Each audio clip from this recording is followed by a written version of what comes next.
For weeks, the skies had been quiet. No messages from the outer colonies, no trade routes active. Satellites showed empty space where there should have been human activity. The silence wasn't peaceful. It felt wrong. In the United Nations Space Command Center, a room filled with officers and analysts watched the monitors in confusion. Commander Hartley stood at the center, arms crossed. "Where are they?" he asked, eyes fixed on the black void displayed across the holographic map. New, Terra, Vega 5, Ceres Prime, all dark, all gone.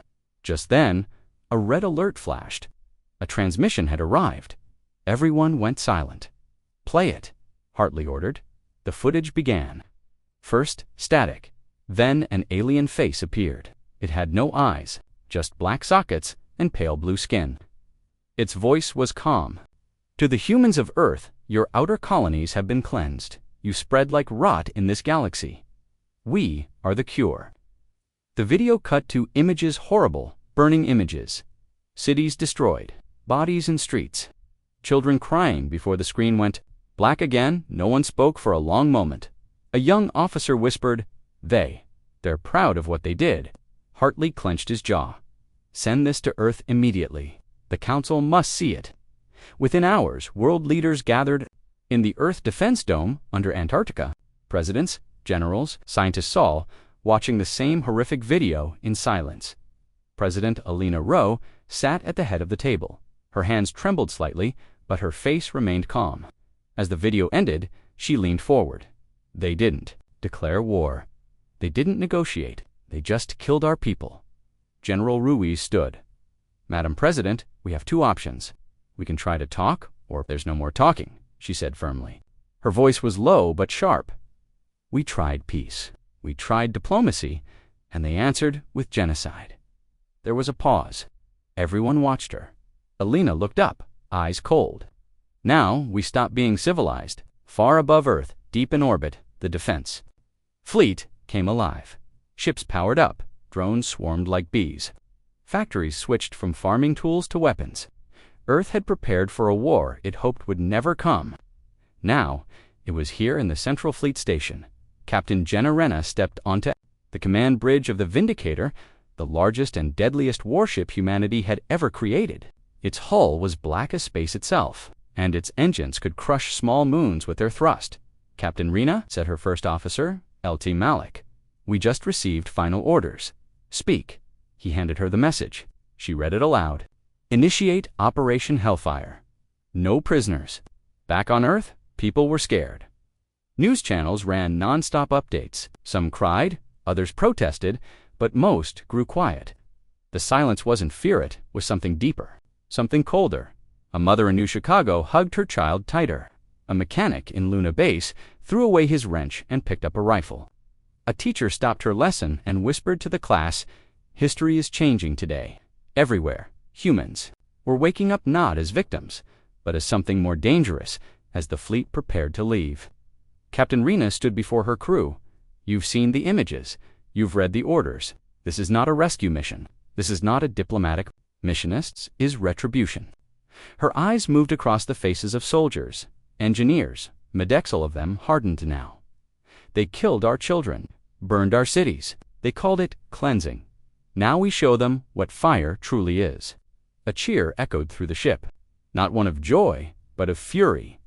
The fleet jumped into deep space. For days, they moved quietly, passing empty stations and destroyed colonies. Signs of the massacre were everywhere: abandoned ships, torn flags, frozen bodies drifting in the void.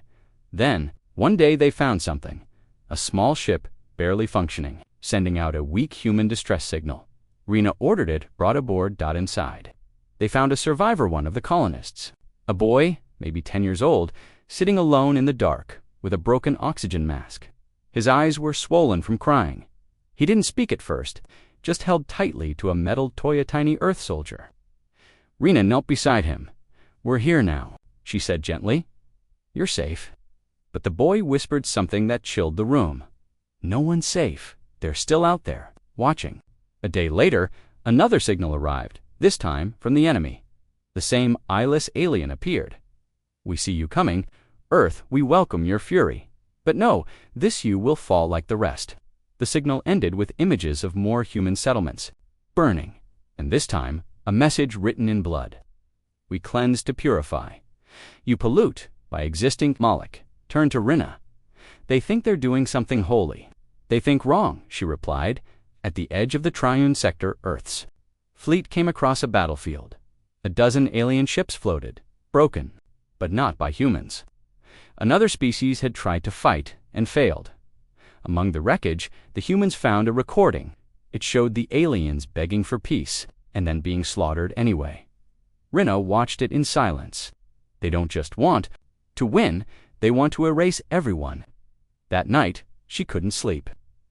She walked the corridors of her ship, thinking about what the president said. Now we stop being civilized. She wondered, did that mean becoming like them, or something worse? As they neared the enemy-controlled region, something strange happened. One of their own ships, the Echo Star, went dark.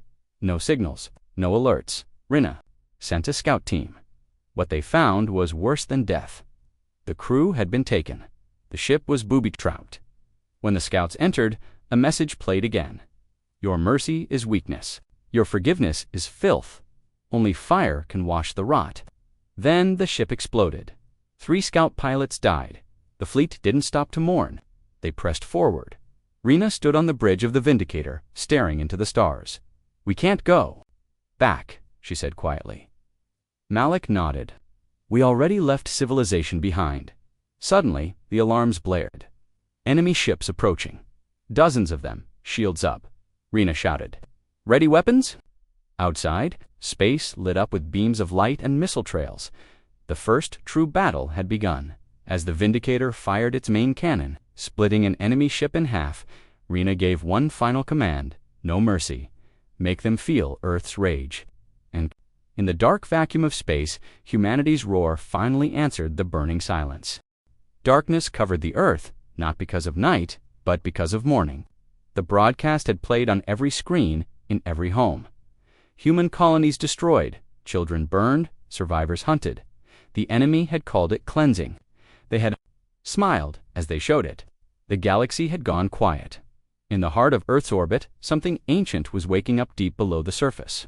Locked in a frozen vault, a black metal capsule unlocked with a sound that hadn't echoed in over 100 years. It was called the Oblivion Key. It held one simple order: the end of peace. That same hour, across every space command center, a single signal flashed, Black Flag Protocol activated. Humanity had just declared its deadliest war. President Alina Rowe stood before a world watching. In silence, her face was pale, but her voice was iron. Our colonies have been wiped out. Our people murdered.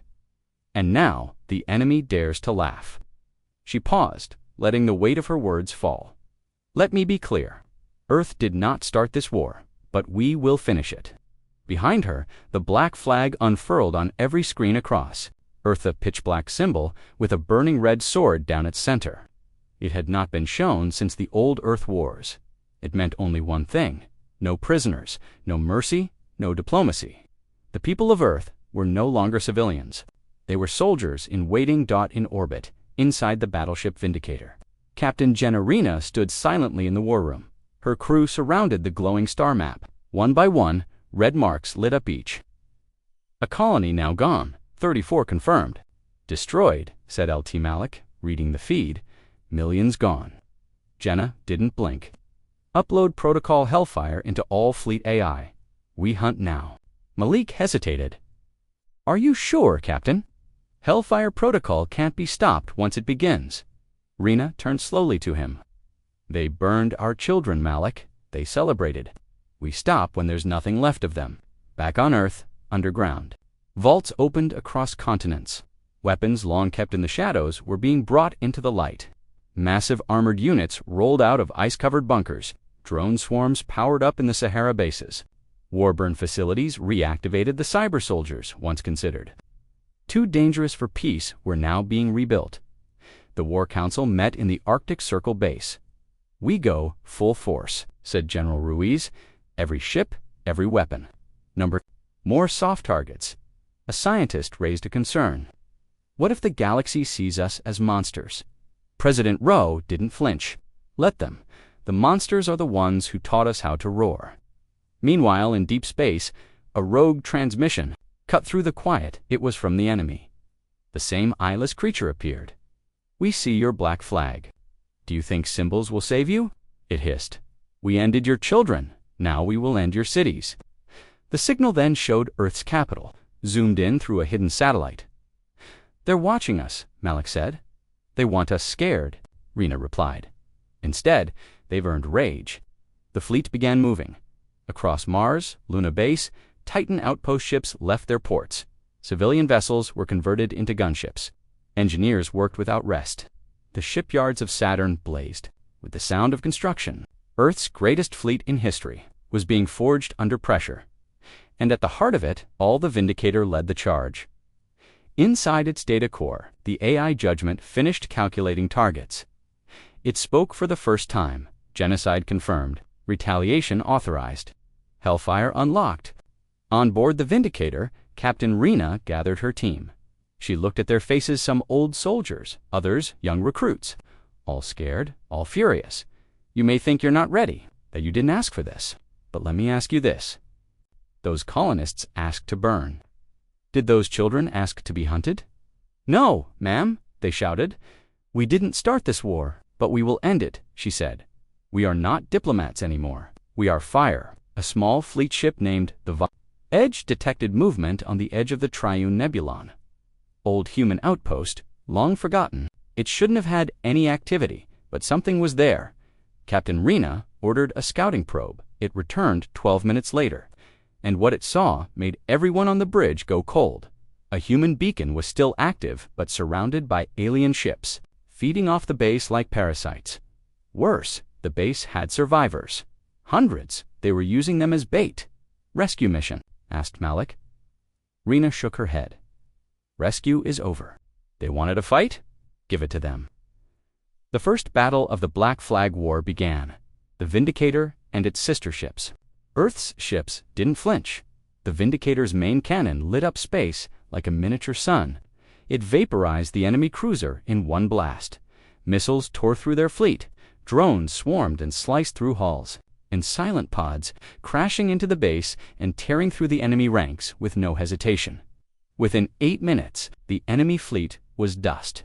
The survivors' human colonists were lifted onto Earth ships. The rescue team brought one woman, old and shaking. She looked into Rena's eyes and whispered, "They said Earth would never come, that we were forgotten." Rena simply said, "Never." Again, hours later, in the quiet of the ship's command deck, the crew gathered. They had won, but the victory felt hollow. "How many more are out there?" Malik asked. "Too many," said Rena. She stood in front of the burning stars, fists clenched. "This is just the beginning." She tapped the console and sent out a new broadcast, this time across the entire galaxy. "This is Earth. To any who hear this, you watched while our people were killed. You did nothing. You laughed. You cheered. Now we come for you." The black flag flared behind her once again. And in that moment, across hundreds of planets, one terrifying truth echoed in alien minds. Humanity is no longer civilized. Humanity is coming. The stars burned red as the fleet moved into position. No more peace, no more mercy. The black flag of Earth now flew on every ship. Soldiers no longer asked why. They only asked, where next? Deep in the command center of the flagship, Vindicator, a red light pulsed, slow, cold, steady. Operation Hellfire had officially begun, and somewhere out there in the darkness, the enemy was waiting. Story begins. Captain Jenna Rena stood alone on the bridge of the Vindicator.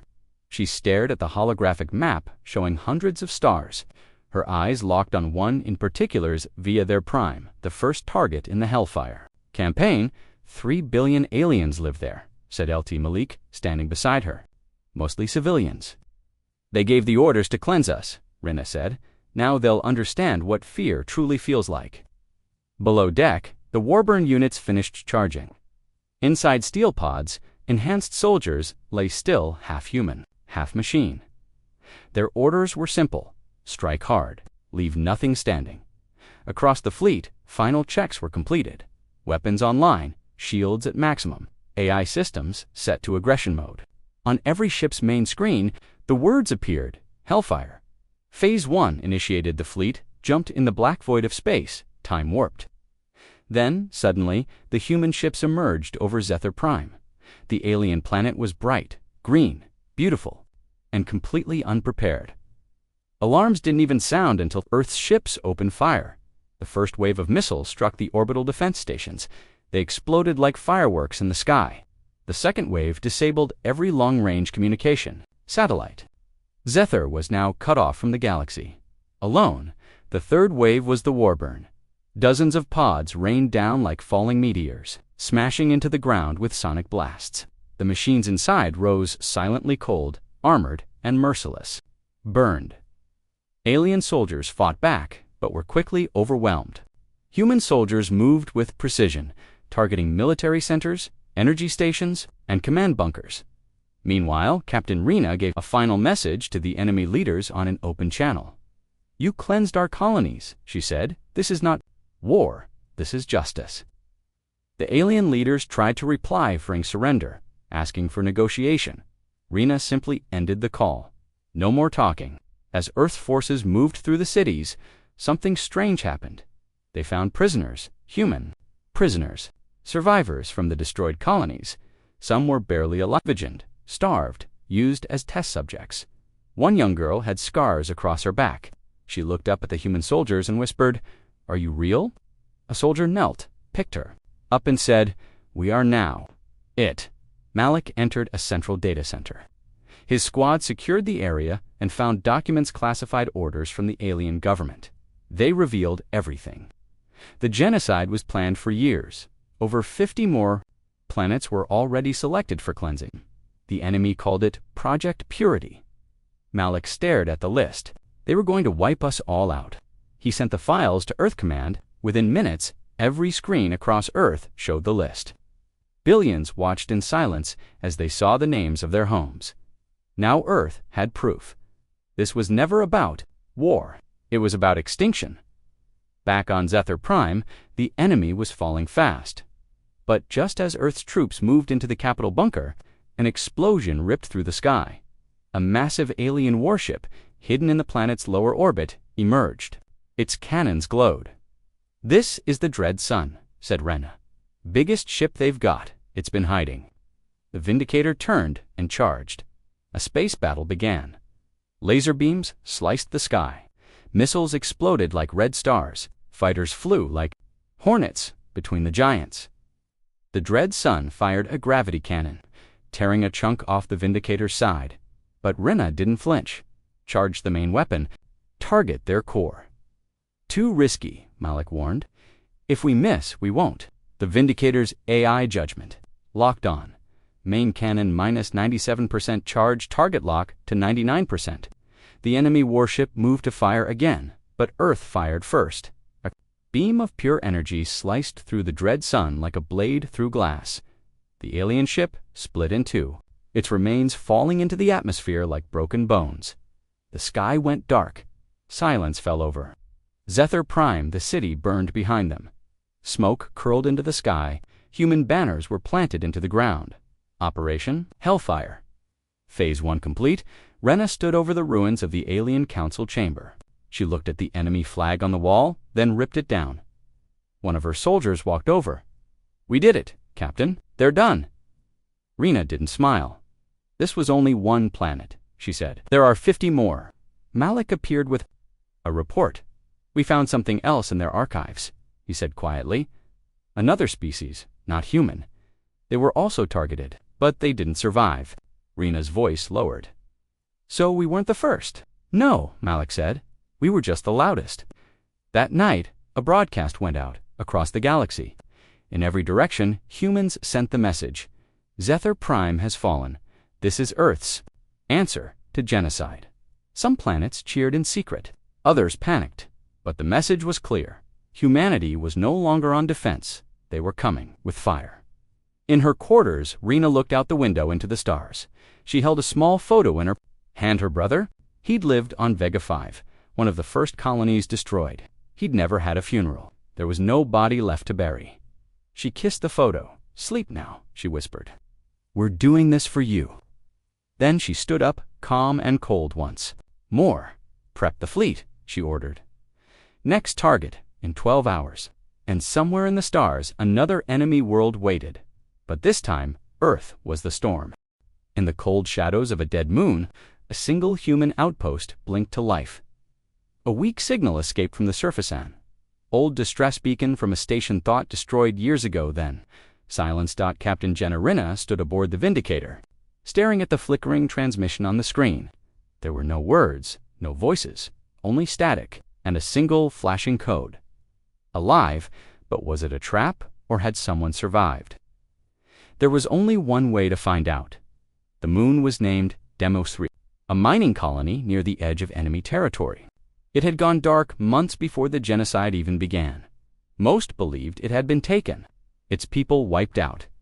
But now, a signal had returned, and the revenge fleet, fresh off the destruction of Zethar Prime, had a decision to make. Captain Rena ordered a full scan. No ships in orbit, no signs of heat, no activity except for that one old signal blinking endlessly.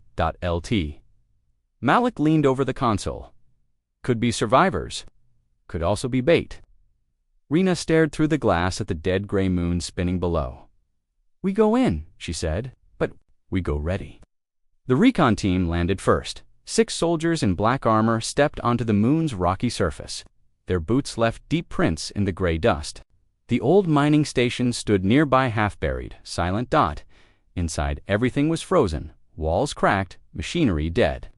But deep underground, they found something chilling. Bodies, rows of them, humans, all frozen in place, eyes open, faces twisted. In fear, no wounds, no blood, just terror. Suddenly, one of the soldiers screamed. A wall behind them cracked open and something moved in the darkness. It wasn't alien, it was human, barely alive. A man, dirty and half-mad, crawled forward and whispered, "They're still here, back aboard the Vindicator." Name was Dr. Linus Hartsat in the medbay, shaking. "We thought we were safe," he said. Rena asked, "What did they look like?" He stared at her. "They looked like us, but wrong, twisted." "What do you mean?" "Turned them into puppets." The room went silent. LT Malik finally said, "Biological weapons." Hart shook his head. "No worse psychological warfare. They wanted to break us from the inside." Rena whispered, "They turned our dead into weapons." The recon team returned to search deeper into the tunnels. They found the command. "We're not sure who's human anymore." Then the lights went out. Back aboard the fleet, strange things began to happen. One soldier began hearing voices, his dead brother calling his name. Another swore she saw a crewmate who had died on Zethar Prime. Standing at her door, Captain Rena called for a fleet-wide mental scan. The AI judgment gave the report. External psychic signal detected. Origin, Demos 3. Warning, memory corruption possible. But before they could escape, a new alert came through. The Vindicator's lower hangar bay had been breached. Security cams showed nothing, just flickering lights. But soon, what they found was worse than anyone expected. Human bodies, long dead, were walking. Their eyes glowed. Their mouths moved in silent pain. Some wore old Earth uniforms. Others were civilians from the missing colonies, but none of them were alive. "Fall back," Rena shouted. But the undead didn't attack. They just stared, as if watching them. Without warning, they collapsed, dust and bone. What remained was a message. Rena stood frozen. She had seen war. She had seen genocide. But this was different. Malik stood beside her, reading the message again. "What does it mean?" he asked. Rena looked into the dark. "It means we haven't seen their real weapon yet." The fleet pulled away from the moon. Before they jumped to safety, Rena ordered one final strike, a deep-core bomb into the moon's crust. The explosion shattered Demos. Aboard the Vindicator, the team reviewed the logs taken from the base. Inside, they found something. Terrifying. Project Echo, a secret file. It detailed a pre-genocide experiment where the enemy tried to control human memory, behavior, and even personality using psychic radiation. They weren't just trying to kill humans. They wanted to break them. From the inside. Rena looked at the file in silence. "If we hadn't found this," Malik said, "they could have turned our own people against us." Rena nodded slowly. "Maybe they already have." That night, she sat in her cabin, staring at the stars. Was this war about survival anymore, or was it about something deeper? They had become monsters to stop monsters, and now something even darker was waiting the next day. The fleet received a new signal, coordinates.A system called Varnix Ion, deep in enemy space. The signal wasn't from the enemy, it was from another race. A new voice whispered across the signal, "We survived them too, but not for long. If you want answers, come find us." Rena stood tall. "Set course," she ordered. "Let's find out who else is playing this game." Where the moon once was, a single word echoed in the dark. Soon, the fleet arrived near the shattered remains of a former enemy outpost. The system was quiet, too quiet. No ships, no defenses, only floating debris from a recent battle. Something felt wrong. Captain Jenna Rinna stood on the bridge of the Vindicator, staring at the empty space ahead. "There was a fight here," Malik said, reading the wreckage data. "Not ours. Someone else hit them."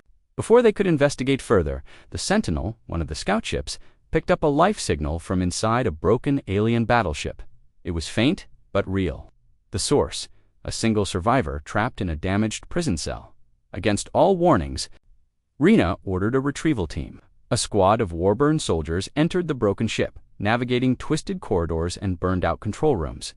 Inside a sealed chamber, they found Hammond, alien commander, wounded and barely alive, locked in chains. Built by his own people, he didn't resist. He just stared at them with hatred in his glowing yellow eyes. "You have no idea what's coming," he muttered, as they sedated him and brought him aboard the Vindicator. The crew secured him in an isolated cell surrounded by steel and shield generators. Rena personally went to question him. He introduced himself as Commander Threx of the Purity Creed, the same faction that had ordered the genocide. His voice was cold and proud, even while chained. "You think killing a few colonies is a war crime?" he said, grinning. "We see it as gardening. You're the weeds." Rena kept calm, but the fury in her eyes was sharp. She asked him why. Why wipe out humans when they had done nothing? Why target children, civilians? Threx didn't blink. "Because fear spreads faster than fire. You terrify them. The galaxy has always feared you. They saw your history, and they knew what you'd become." Rena paused, confused. "What history?" Threx leaned forward and whispered, "The one you buried." Rena ordered a deep scan of the prisoner's mind. The ship's AI judgment warned that this species had advanced mental firewalls. Still, Earth's scientists tried what they found shocked them. Threx had not just witnessed Earth's destruction, he had helped design it. He knew the names of the generals who gave the orders. He'd been there when Project Purity was approved. But more than that, buried deep in his memory, they found something terrifying.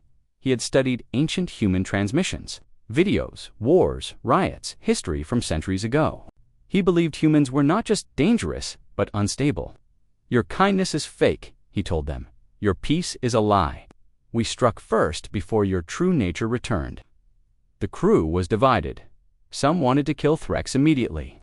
Others saw him as a key to understanding the enemy. Rena decided to keep him alive for now, but the situation grew worse. Every night, strange things happened in the cell block. Lights flickered, guards reported hearing voices. One officer was found in the hallway, unconscious, with a message scratched into his skin, "He's not alone." Rena suspected Threx was using some form of telepathic communication. She increased the shields, but she knew something darker was at play. This prisoner wasn't just a soldier, he was a symbol. A reminder that this war was more than bullets and bombs. It was about belief. Then a message came from Earth. A new colony Orion's reach had gone dark. No signals, no distress call, just sudden silence. Rena knew what it meant. "Another purge," she whispered. Malik looked at her. How did they know its location? It was secret. Rena turned slowly toward the prisoner's cell. Because someone told them, she stormed down to the brig. "Who did you talk to?" she demanded. Threx only smiled. "They already heard me, and now they come." At that moment, alarms screamed. Enemy ships dropped from hyperspace right into the fleet's position. It was a coordinated ambush. Ships exploded. Fighters launched. The Vindicator shook as energy blasts struck its side. Rina ran back to the bridge, barking orders. Engage all systems. Defend the fleet. The humans fought back hard. Warburn dropped into space like burning comets, tearing enemy hulls apart. AI defense grids lit up. Drones swarmed. But the enemy kept coming. Somehow, they knew Earth's fleet was here. Someone had given them the exact location. The betrayal was clear. Threx had been broadcasting silently, using old tech hidden in his own body. Malik found the device and crushed it, but it was too late. The damage was done. As the battle raged, Rina made a decision. Drop the prisoner, she ordered. Let him face what he created. They loaded Threx into an escape pod and launched him toward the enemy fleet. For a moment, nothing happened. Then, as his pod reached them, the alien ships stopped firing. Silence. They retrieved their commander. Then they vanished. Just like that, the enemy retreated. Rina stood in shock. They came only for him. Malik nodded. He was more than just a soldier. He was one of their leaders. But what had he done? What secrets had he shared? And why did they run once they got him back? Rina looked into the stars. He wanted us to see him, to hear his truth. Now he's gone, but his poison remains. Later that night, Malik replayed Threx's last words. Something about buried history, about fear, about what humans were becoming. For a moment, even Malik felt doubt. Were they really the victims now? Or were they something darker? The next morning, Earth Command sent new orders. A lost race had made contact. Survivors of a genocide like Earth's. They had information. Another clue, another piece of the puzzle. Rina stood on the deck, silent and ready. Plot the course, she said. Let's find out what they're afraid of. The fleet turned toward the unknown.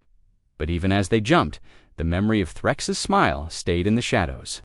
The fleet arrived in the dark orbit of Akirus Prime, a massive enemy-controlled planet hidden deep within a red nebula.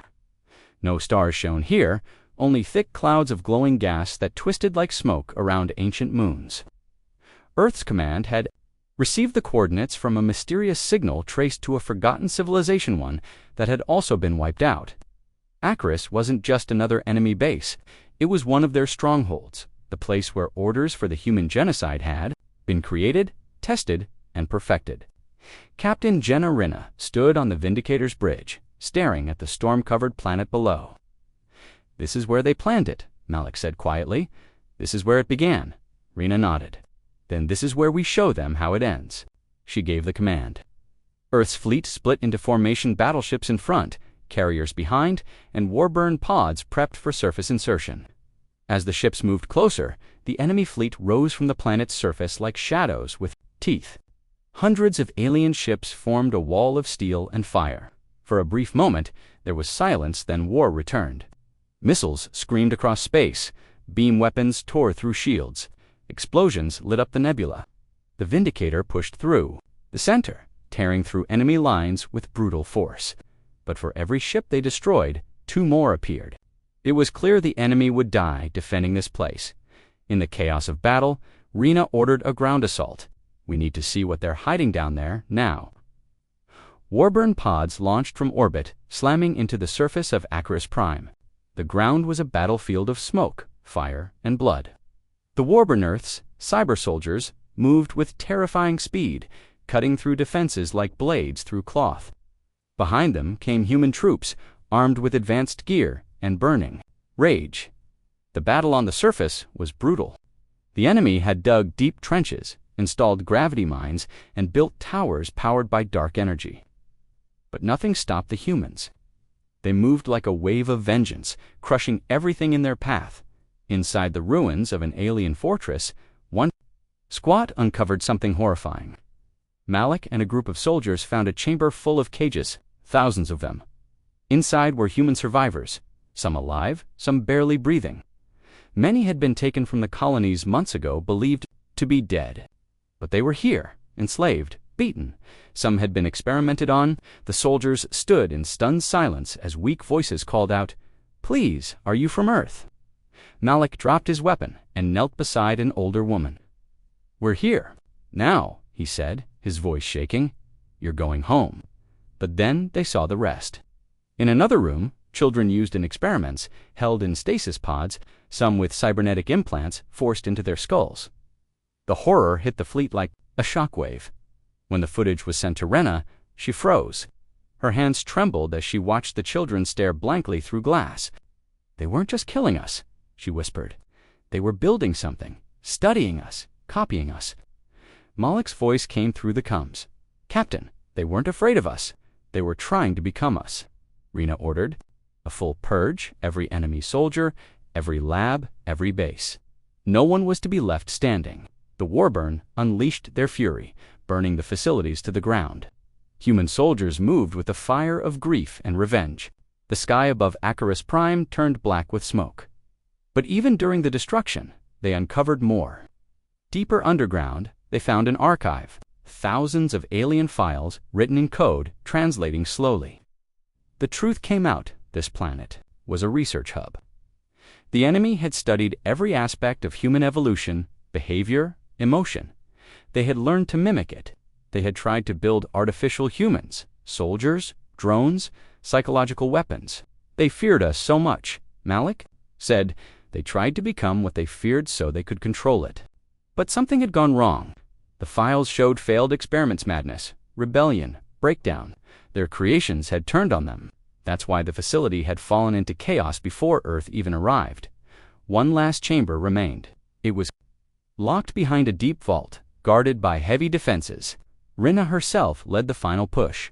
Explosives were planted. The door shattered open. Inside was a dark room, cold and quiet. And in the center stood a large tank filled with black fluid. Floating inside was a shape, human, but wrong, taller, thinner, pale. Its eyes opened and it spoke, not with a voice, but inside their minds. "You came too late." Rena stepped back.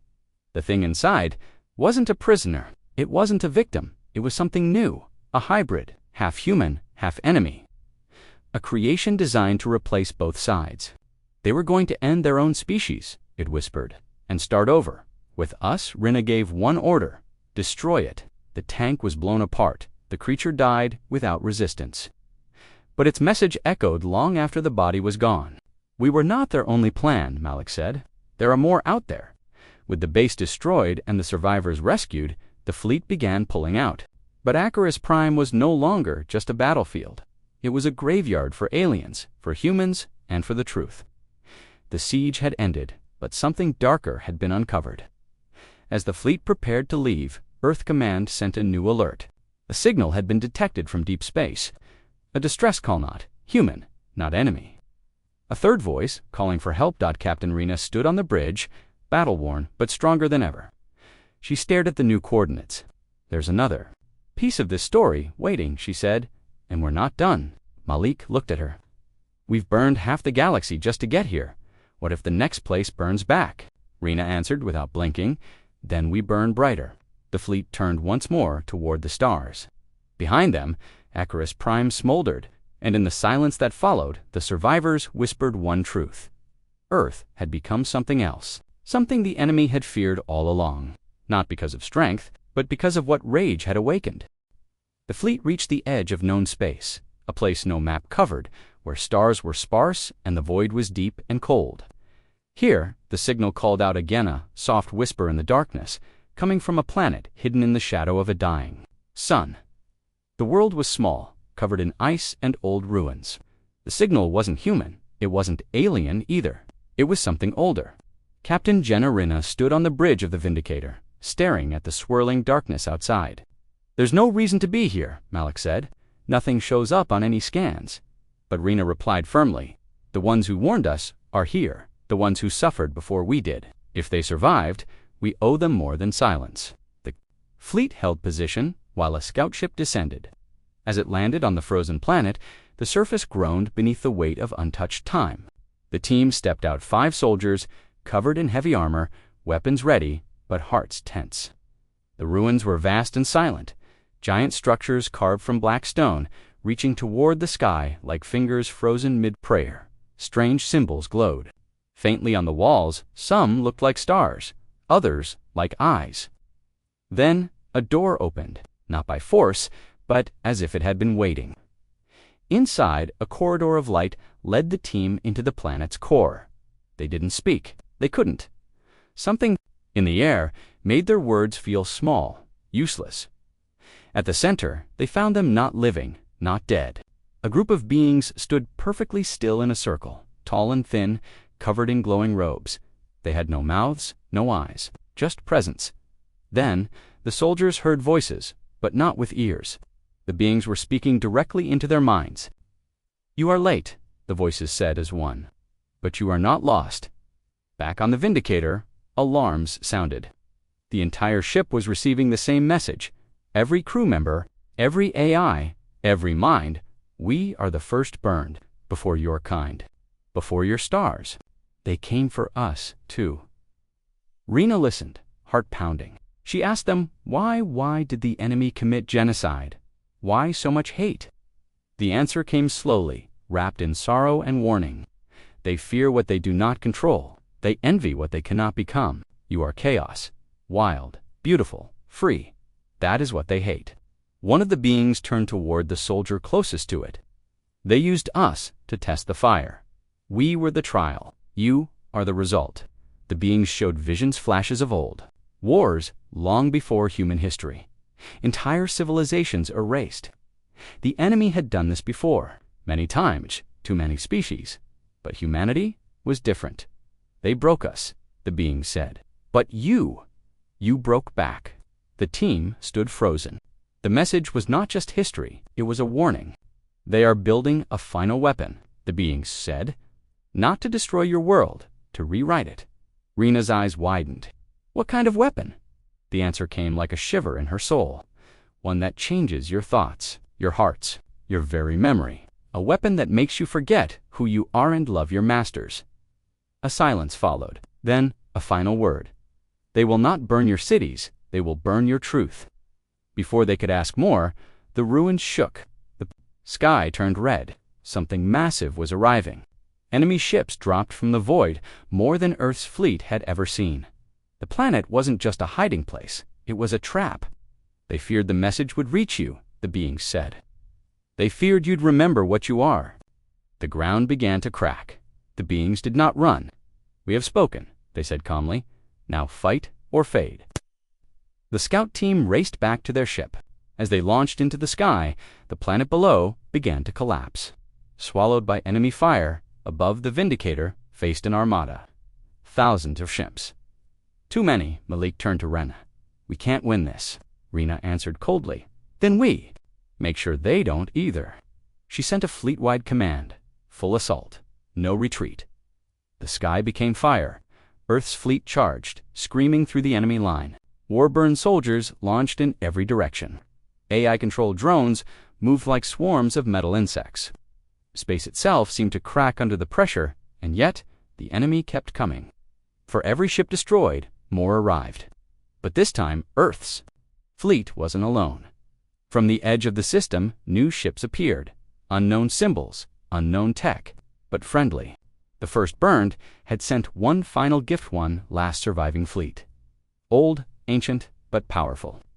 Together, the humans and the lost race attacked with fury. The sky turned white. Explosions rocked the stars. And for the first time, the enemy faltered. Rena stood at the command station, her voice steady. Aim at their command ship. Break the chain. The Vindicator's main cannon charged. The first burned ships focused their fire. The enemy flagship, shaped like a twisted sun, began to break apart. Inside, the memory weapon was being activated. The AI warned, if that ship survives, Earth will forget everything, everyone, forever. Malik shouted, fire now! Rena hit the trigger. The beam of light tore through the enemy flagship, cutting it open like a wound in space. A second later, the ship exploded. The sky turned silent. The signal was gone. The weapon was gone. But so was the planet. The ruins were ashes. The beings, gone. Only their words remained.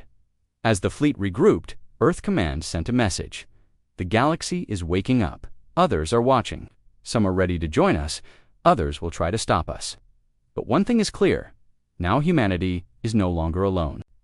Rena stood quietly, watching the stars. They tried to erase us, she said. Instead, They reminded us of who we are. Malik stood beside her. What now? She looked into the dark and answered, Now, we show the galaxy what happens when you corner humanity. The fleet turned again, moving toward the next battle. Their numbers were fewer. Their wounds were deep. But their purpose was clear. The lost ones had spoken, and Earth had listened. The fleet limped through space, wounded but alive. The battle at the Forgotten Planet had cost them dearly, hundreds of ships lost. Thousands dead, but Earth had survived. The enemy's memory weapon had been destroyed, and the ancient allies, the first burned, had given their final warning. Yet peace didn't return. It wasn't over. Not yet. The galaxy had seen Earth's wrath, and now the shadows moved. Whispers spread across alien worlds, some in fear, others in awe. But far away, deep within, a hidden part of space called the Black Spiral, the enemy prepared their final move. A place no light touched. A place where Earth's name was not cursed, but feared. Captain Jenna Renna stood before her officers aboard the Vindicator. Her face was pale from exhaustion, her eyes dark with purpose. We've come too far to turn back, she said. They thought we were weak. They thought fear would break us. But we've burned that fear into fire. Malik, scarred and tired, nodded, and now they run to their last hole. The Black Spiral wasn't on any map. It was a place even the enemy didn't talk about openly. A place for exile, secrets, and monsters they couldn't control.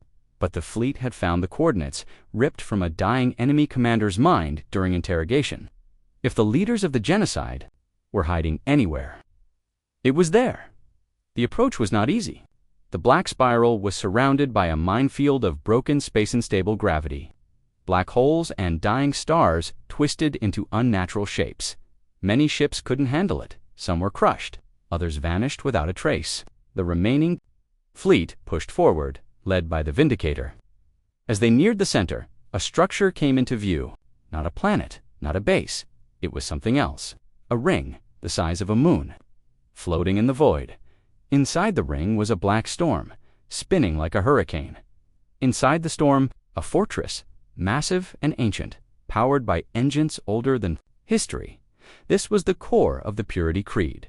Their final sanctuary, their last defense. Rena stared at it. That's not a fortress, she whispered. That's a tomb waiting to be sealed. The fleet prepared for war. Fighters launched, Warborn readied, AI systems activated. But before they could strike, a transmission came through.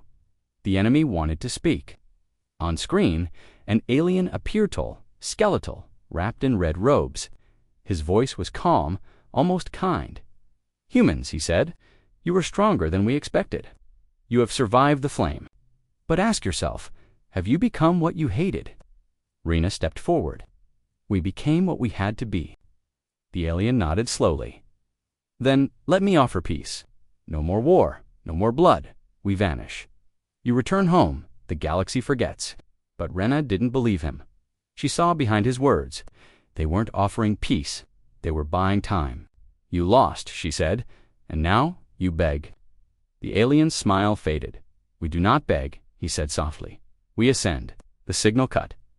The storm around the fortress flared to life. Massive cannons emerged. Ships unfolded from the black mist. Earth's fleet opened fire. The last war had begun. The sky shattered with violence. Beams sliced through space. Missiles roared. The enemy had saved their worst for last. Ships fused with organic matter, screaming as they fired, absorbing attacks like living nightmares. Earth's fleet pushed hard, but it was chaos.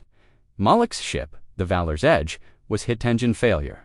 He ordered his crew to evacuate while he stayed to manually guide the ship into an enemy carrier. It exploded in a blinding flash, taking 5 enemy ships with it. Rena watched the fireball with clenched fists. You didn't die in vain, she whispered. Then came the final assault. The Vindicator broke through the storm, heading straight for the central fortress. Inside, they landed and stormed the corridors. Enemy defenders, twisted and cybernetic, fought like demons. But the Warburn cleared the way. Deep in the core chamber, they found the true leaders and sentient beings kept alive by machines.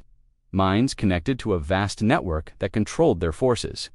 Rena entered the room, gun raised. One of the leaders looked at her, its eyes like dead stars. "We tried to save the galaxy," it said. "From you," Rena's hand trembled. "You murdered billions." The alien responded calmly and still. "You proved us right." She pulled the trigger. Bullets, plasma, and fire ended the room. The network collapsed. Across space, enemy ships lost control, drifting dead. The fortress began to shake. Self-destruct activated. The humans ran. The Vindicator launched just before the explosion consumed everything. Behind them, the storm died. The black spiral cracked and fell into itself, becoming nothing but dust. The war was over. For the first time in years, silence, the fleet returned. To orbit, Earth Command sent a single message. "Mission complete. We remember the fallen, and we honor the survivors." Rena stood in her quarters, alone. Her reflection stared back, tired and hollow. Was this justice, she whispered, or just revenge? She didn't have the answer. Later, a ceremony was held. The names of the dead were read. Families wept. Soldiers stood tall. No music, no cheers, only silence. Rena watched, then turned away. The war had ended. But something had changed in humanity. They had one but left part of themselves behind in the dark. There was no celebration, no comfort, no peace, just a simple truth. There is no heaven for the wicked, and no rest for those who survived them. The black spiral was gone, reduced to stardust, and with it, the enemy's last fortress. Earth's fleet drifted through the wreckage in silence, counting the cost. Thousands were dead. Ships lost, war-burn units deactivated. Some humans were rescued from enemy prisons, others would never be found. Victory had come, but it tasted like ash. Captain Jenna Rena stood on the bridge of the Vindicator, staring out into empty space. Her hands trembled slightly, not from fear, but from memory. She had killed monsters. She had saved millions. But now she felt hollow. "We ended it," Malek's recorded voice echoed in her mind. "So why does it still feel like it's not over?" The crew tried to rebuild. Repairs were made. Systems restored. Messages from Earth flooded in celebrations, parades, political speeches, but something about it all felt false. Too soon, too bright. Rena stayed away from the broadcasts. Instead, she reviewed data recovered from the final enemy archives. One file caught her attention locked, encrypted, and marked with a single word: origin. It wasn't about weapons or strategies. It was about Earth, the beginning. Her hands shook as she decrypted it. What she read made her blood run cold. The file revealed something no one had expected. Humanity had not been the enemy's only target. They were the last target, a final test. Dozens of species had once risen across the galaxy, brilliant, strong, beautiful, all erased, but humanity survived. And deep inside the file was an even greater secret. The enemy hadn't started the genocide on their own. They had been told to by something older, something hiding beneath Earth itself. Rena froze. A hidden force? A buried signal. She ran a scan through the fleet's archives, cross-referencing ancient Earth sites, lost probes, unexplained signals. The results came back with one match. A signal deep beneath the ruins of an old human colony, called Vigafivda. First one destroyed during the genocide. It had never been fully explored, left in rubble and memory. But now, something there had awakened. Without waiting for approval, Rena ordered the fleet to change course. Earth Command resisted, but she ignored them. "If there's something hiding on our soil," she said, "we need to know what it is before it finds us first." The fleet arrived at Vega 5 3 days later. The planet was dead, its skies gray, its oceans dry. But underground, machines still hummed. Beneath the surface, deep inside a forgotten bunker, they found it. A vault, still active, still locked, and marked not in alien code, but in ancient human symbols, older than any known civilization. Rena led the entry team herself. The air inside was thick and stale. The walls were covered in carvings, humans kneeling before something tall, cloaked in shadow. In the center of the vault was a black sphere, floating silently. The AI judgment scanned it. Material unknown. Age over 1 million years. Warning: active psychic field detected. Then it spoke, not aloud. In their minds, hello again. The voice was not alien. It was familiar. Too familiar. It sounded like a friend, a parent, a lover. It changed for each person, becoming what they trusted most. Some soldiers dropped to their knees, weeping. Others screamed and ran. Rena stood frozen. "What are you?" she whispered. The sphere replied, "I am the beginning and the end. I am what you forgot." Flashes filled her mind, visions of early humans, guided by voices, shown how to build, to fight, to evolve. "You didn't rise alone," it said. "We gave you the spark. But when you grew teeth, we called for the cleansing." Rena staggered back. "You made them fear us. You ordered the genocide." The sphere pulsed. "You were not meant to survive. You were not meant to question, but now you have become a threat. A fire uncontrolled. We buried ourselves beneath your feet to watch you." To decide, Malak's voice echoed from a recording he once left. "They fear us because we're not like them. We don't follow. We break chains." Rena raised her weapon. "Then watch." "This," she said. She fired into the sphere. It didn't shatter, but it screamed, not a sound and emotion. Pain, rage, hate. Then it spoke one final word. "Awaken." The ground shook. Alarms blared. The vault's walls began to split. Machines that had been silent for millennia powered on. In orbit, the fleet detected energy spikes across the planet. Something ancient was rising. Earth Command ordered immediate retreat. Rena refused. "We've come this far. We finish it." She broadcast a message to Earth and every colony. The war wasn't what we thought. The enemy was a puppet. The real threat was buried inside us. Across the galaxy, silence fell.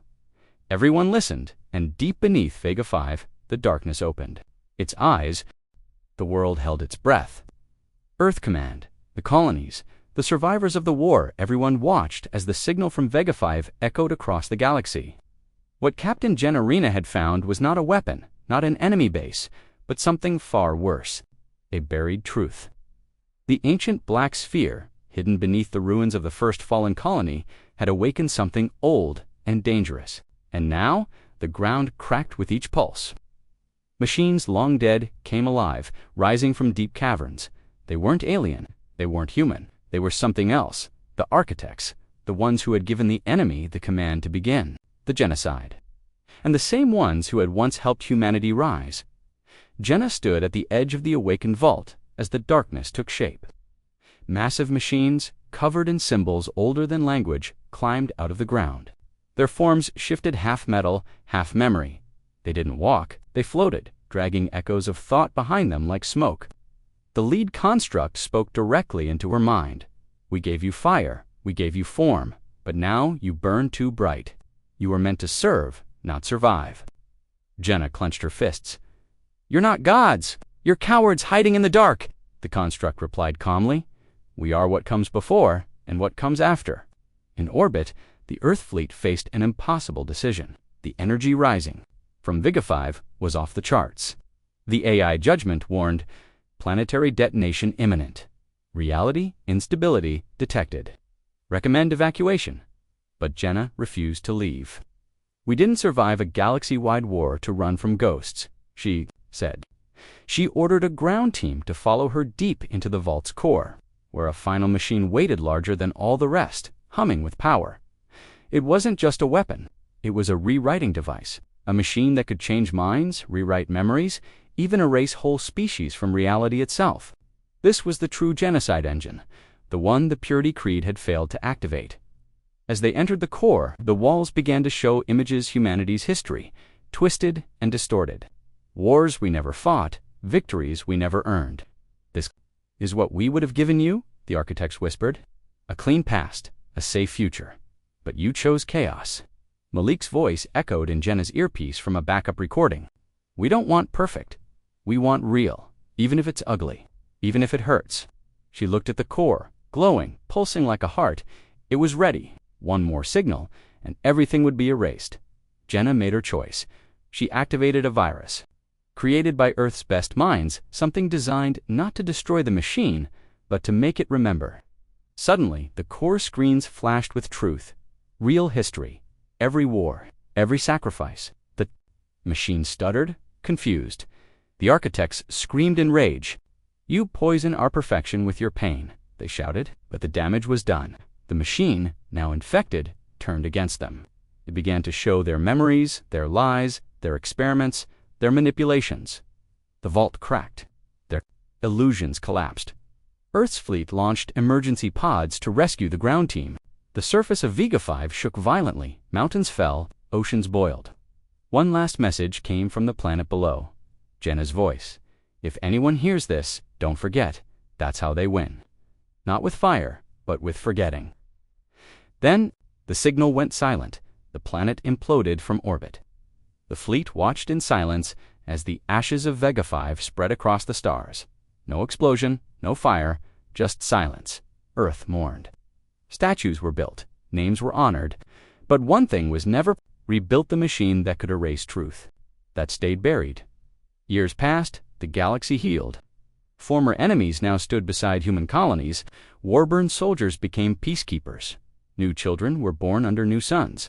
But the story of the genocide and of Captain Jenna Renna was told everywhere, not as a tale of power, but of memory. Because in the end, that was humanity's true weapon. Not ships, not weapons, not rage, but the will to remember and the courage to rise.